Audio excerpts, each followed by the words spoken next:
बोलो श्री सत्यनारायण भगवान की जय। बोलो राधा रमन सरकार की जय। एक समय नेम सारंग तीर्थ में सौनकादिक 88,000 ऋषियों ने श्री सूत जी से पूछा कि हे प्रभु, इस कलयुग में वेद विद्या से रहित मनुष्यों को भक्ति किस प्रकार मिलेगी तथा उनका उद्धार कैसे होगा। इसलिए हे मुनि श्रेष्ठ, कोई ऐसा तप कहिए जिससे थोड़े समय में पुण्य प्राप्त हो तथा मनवांछित फल मिले हुए कथा सुनने की हमारी इच्छा है। सर्वशास्त्र ज्ञाता श्री सूत जी बोले कि हे वैष्णवों, मैं पूज्य आप सबने प्राणियों के हित की बात पूछी है। अब मैं उस श्रेष्ठ व्रत को आप लोगों से कहूँगा जिस व्रत को नारद जी ने लक्ष्मी नारायण से पूछा था और लक्ष्मीपति ने मुनिश्रेष्ठ नारद से कहा था। सो ध्यान से सुनो। एक समय योगीराज नारद जी दूसरों के हित की इच्छा से अनेक लोकों में घूमते हुए मृत्यु लोक में आ पहुँचे। यहाँ अनेक योनियों में जन्मे हुए प्राय सभी मनुष्यों को अपने कर्मों द्वारा अनेक दुखों से पीड़ित देख करके सोचा कि किस यत्न के करने से निश्चय ही प्राणियों के दुखों का नाश हो सकेगा। ऐसा मन में सोच करके विष्णु लोक को चले गए। नारद जी जब विष्णु लोक गए, वहाँ श्वेत वर्ण और 4 भुजाओं वाले देवों के ईश नारायण को देख करके, जिनके हाथों में शंख चक्र गदा और पद्म थे तथा वर्णमाला पहने हुए थे, स्तुति करने लगे। हे भगवान, आप अत्यंत शक्ति से संपन्न हैं। मन तथा वाणी भी आपको नहीं पा सकती। आपका आदि मध्य अंत नहीं है। निर्गुण स्वरूप सृष्टि के आदि भूतों भक्तों के दुखों को नष्ट करने वाले हो। आपको मेरा नमस्कार है। नारद जी से इस प्रकार की स्तुति सुन करके विष्णु भगवान बोले कि हे मुनि श्रेष्ठ, आपके मन में क्या है? आप किस काम के लिए आगमन हुआ है? निसंकोच कहो।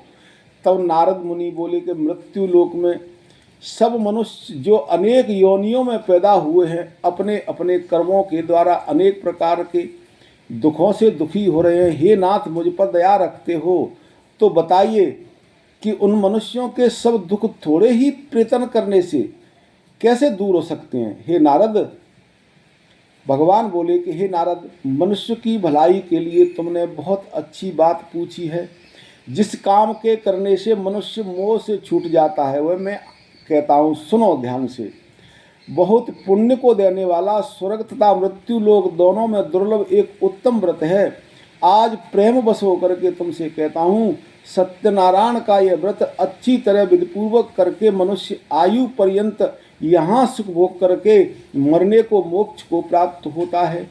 श्री भगवान के वचन सुन करके नारद मुनि बोले कि उस व्रत का क्या फल है, क्या विधान है और किसने यह व्रत किया है और किस दिन इस व्रत को करना चाहिए, विस्तार से कहिए। भगवान बोले, दुख और दुख शोकाद को दूर करने वाला, धन धान्य को बढ़ाने वाला, सौभाग्य तथा संतान को देने वाला, यह व्रत सब स्थानों पर विजयी करने वाला है। भक्ति और श्रद्धा के साथ किसी भी दिन मनुष्य श्री सत्यनारायण की शाम के समय ब्राह्मणों को बंधुओं के साथ धर्म पारायण होकर के पूजा करे, भक्ति भाव से नैवेद्य केले का फल, घी, दूध, गेहूं का चूर्ण सवाया लेवे, यानी 1.25 किलो। गेहूं के अभाव यानी गेहूं का आटा नहीं होने पर के साठी यानी चावल, साठी का चूर्ण, शक्कर तथा गुड़ ले ले और ये सब भक्षण योग्य पदार्थ जमा करके भगवान को अर्पण कर देवे तथा बंधुओं सहित ब्राह्मण को भोजन करावे। पश्चात स्वयं भोजन करे, नृत्य गीत आदि का आचरण कर सत्यनारायण भगवान का स्मरण करते हुए समय व्यतीत करे। इस तरह से व्रत करने पर मनुष्य की इच्छा निश्चय ही पूरी होती है। विशेषकर कलयुग में भूमि पर यही सरल मोक्ष का उपाय है। इस श्री व्रत कथायाम प्रथम अध्याय समाप्त। श्री हरे नमः स्वाहा। सूत जी बोले, हे ऋषियों, जिसने पहले समय में इस व्रत को किया है उसका इतिहास कहता हूँ, ध्यान से सुनो। सुंदर काशीपुरी नगरी में एक अत्यंत गरीब ब्राह्मण रहता था। वह भूख और प्यास से बेचैन हुआ नित्य पृथ्वी पर घूमा करता था। तब ब्राह्मण से प्रेम करने वाले भगवान ने ब्राह्मण को दुखी देख करके बूढ़े ब्राह्मण को रूप धर के उसके पास आदर से पूछा कि हे विप्र, नित्य दुखी हुआ पृथ्वी पर क्यों घूमता है? हे श्रेष्ठ ब्राह्मण, ये सब मुझसे कहो, मैं सुनना चाहता हूँ। ब्राह्मण बोला, मैं बहुत गरीब हूँ, भिक्षा के लिए पृथ्वी पर फिरता हूँ। हे भगवान, यदि आप इसका उपाय जानते हो तो कृपा करके मुझसे कहो। तो वृद्ध ब्राह्मण बोला कि सत्यनारायण भगवान मनवांचित फल देने वाले हैं, इसलिए हे ब्राह्मण तू उनका पूजन कर, जिसके करने से मनुष्य सब दुखों से मुक्त हो जाता है। ब्राह्मण को व्रत का सारा विधान बतला करके बूढ़े ब्राह्मण को रूप धारण करने वाले सत्यनारायण भगवान अंतर ध्यान हुए। जिस व्रत को वृद्ध ब्राह्मण ने बतलाया मैं उसको करूँगा, ऐसा निश्चय उस बूढ़े ब्राह्मण ने कर लिया। और उसको रात में नींद नहीं आई, सवेरे ही उठ करके अपने नित्य क्रिया करने के बाद में, भगवान का पूजन करने के बाद में वो भिक्षा के लिए चल दिया। उस दिन उस ब्राह्मण को भिक्षा में बहुत सा धन मिला। इससे वह प्रसन्न हुआ और भगवान सत्यनारायण की कुल सामग्रियों को लेकर के अपने बंधुओं को बुला करके अपने परिवार को इकट्ठा करके सत्यनारायण भगवान का व्रत किया।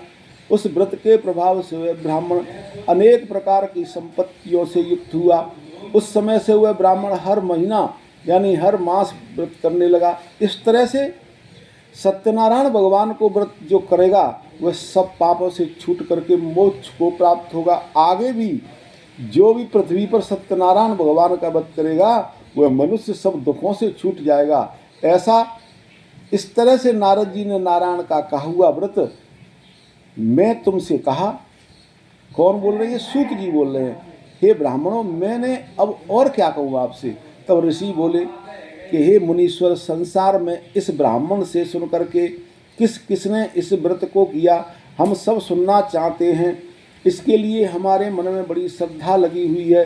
तो सूत जी बोले कि हे मुनियों, जिसने इस व्रत को किया वह सब सुनो। एक समय एक ब्राह्मण धन और ऐश्वर्य के अनुसार बंद बांधवों के साथ व्रत करने को तैयार हुआ।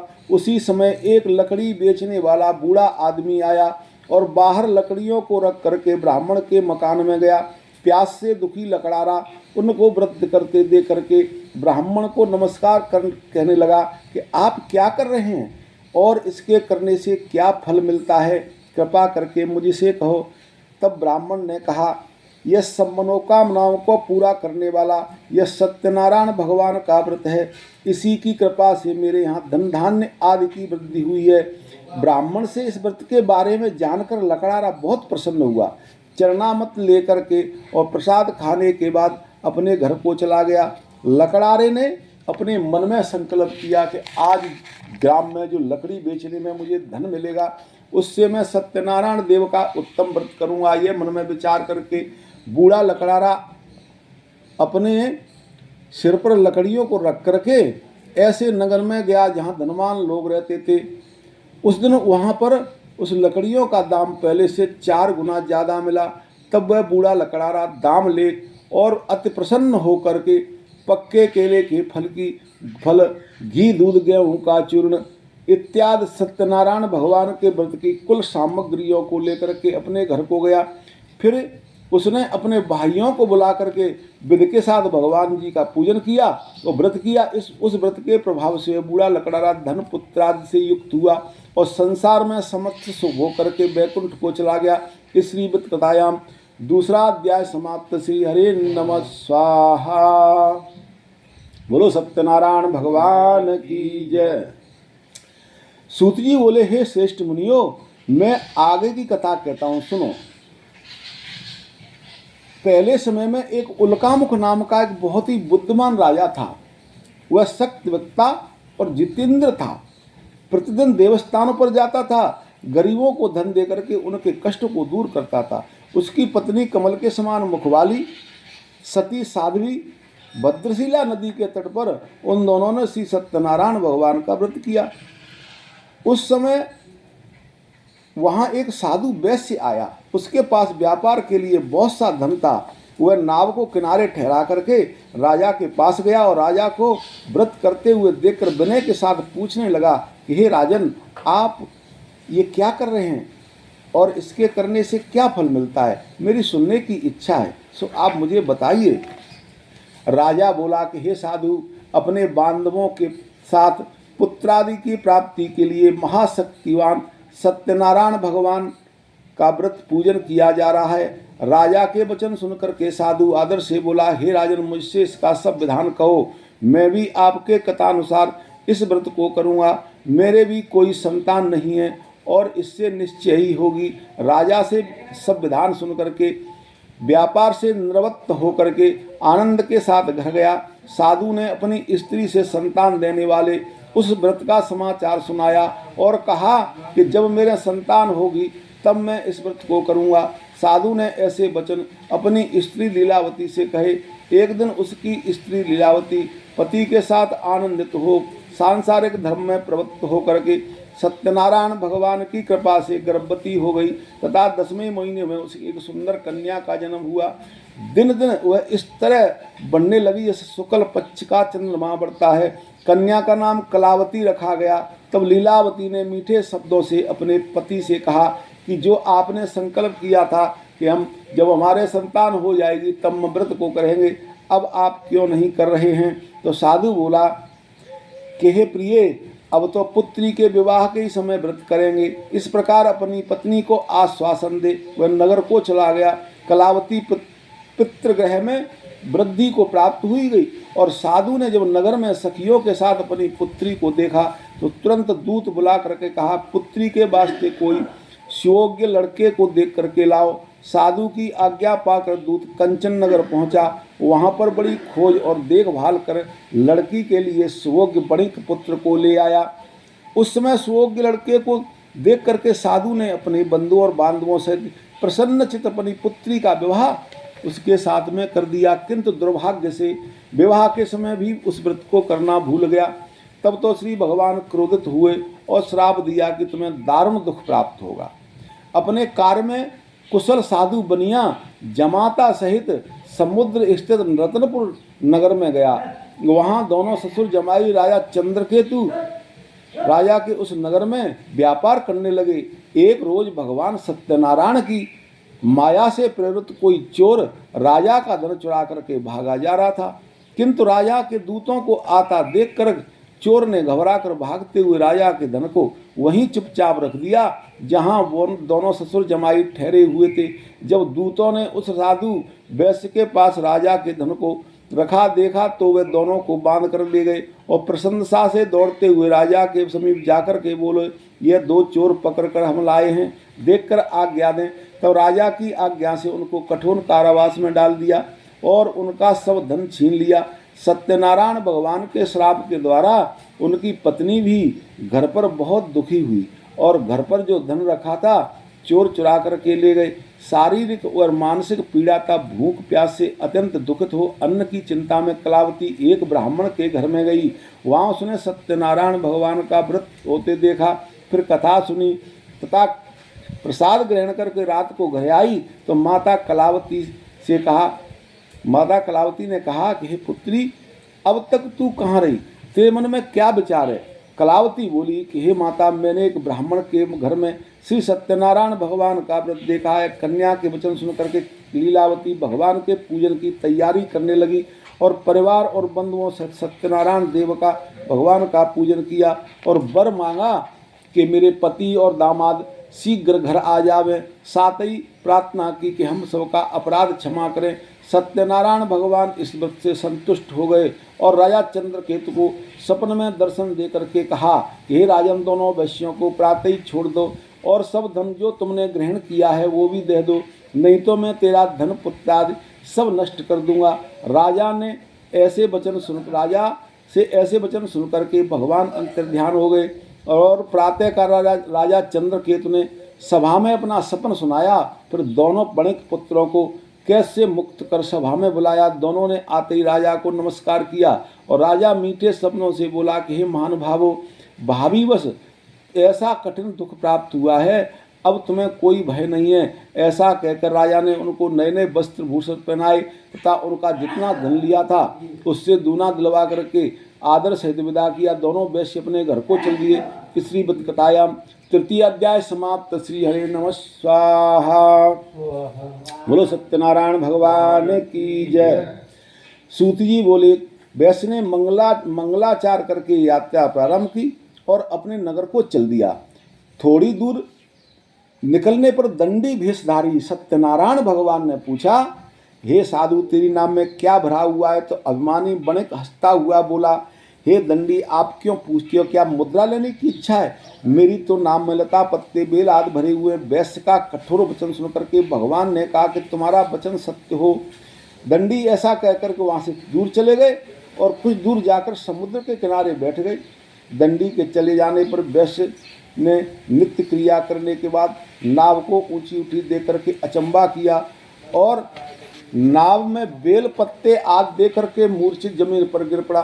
फिर मूर्छा खुलने पर अत्यंत शोक में प्रकट करने लगा। तो उसका दामाद बोला कि आप शोक न करें, यह दंडी का श्राप है, अतः उनकी शरण में चलना चाहिए, तभी हमारी मनोकामना पूरी होगी।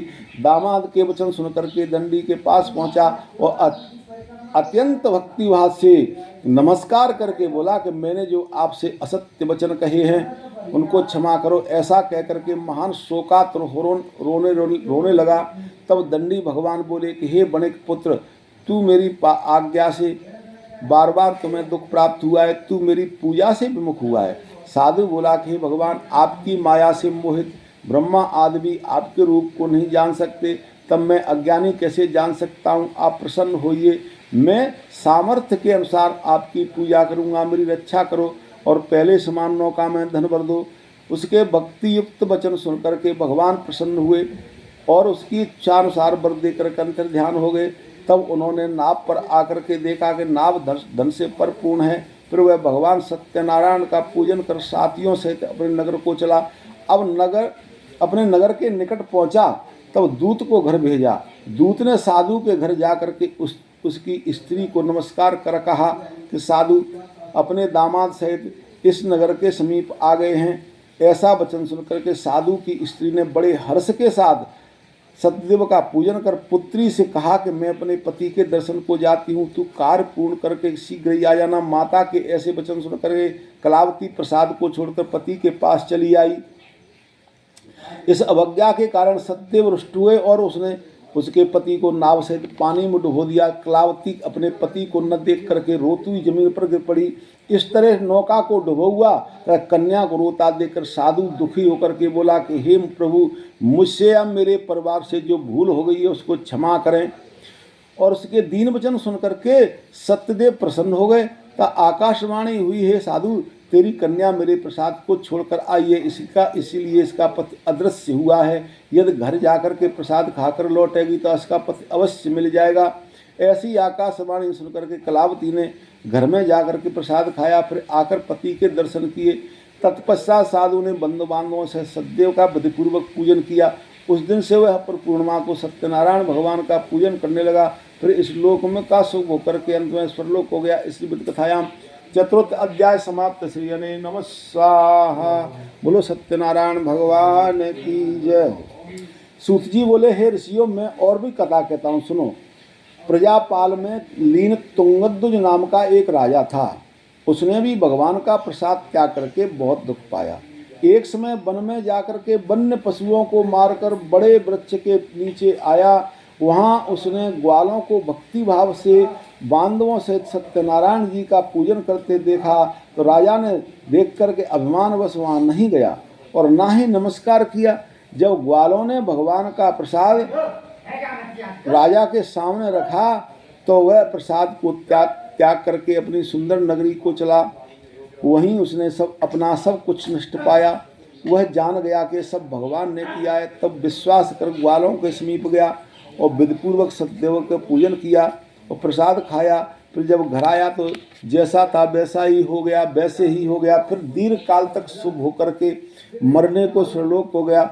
जो मनुष्य परम दुर्लभ इस व्रत को करता है, भगवान की कृपा से धन धान्य की प्राप्ति होती है, निर्धन धनी और बंधी बंधन से मुक्त होकर के निर्भय हो जाता है, संतानहीनों को संतान प्राप्त होती है तथा सब मनोरथ पूर्ण होकर के अंत में वैकुंठ के धाम को जाता है।